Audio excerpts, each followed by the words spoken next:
Of course, Vermont's critical fall tourism season is right around the corner. Typically, the state would hope to see 1 million or more travelers and several $100 million in consumer spending in what's a pretty short season. But with images of this summer's flood disasters making headlines around the world, some in the hospitality sector have wondered if tourists might pick another destination instead this year.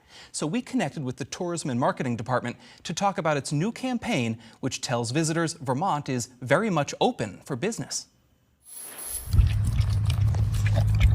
Winston here is just loving a true Vermont delicacy, his first ever maple creamy. It's been lovely. He came with Brittany Kane of Fall River, Massachusetts to visit the Green Mountain State.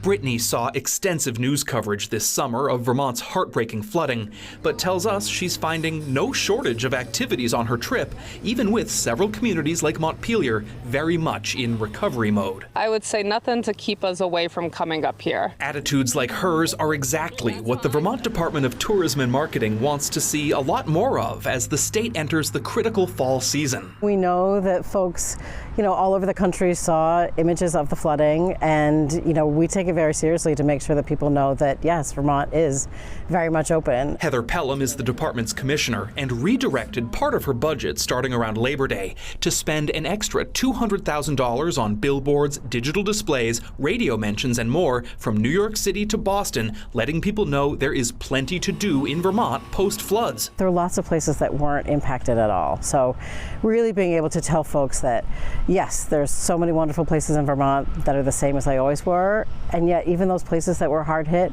they would love to see you come visit as well because they really need your business now more than ever. At Bragg Farm Sugar House and Gift Shop in East Montpelier, Barb LeGrand Bragg says customers from around the country have been promising support to Vermont's indie retail and hospitality sector through foliage season and beyond. The day after the flood, we were getting emails like crazy to see how the trees were and how everybody was making out, and that we were very sorry that happened. People just are endeared with Vermont. It's their Vermont, and they want to know that everybody's okay. As for Brittany Kane and Winston, they are so glad they weren't scared off by memories of that national news coverage of the disaster. I've been telling my friends and family, come up and have some fun.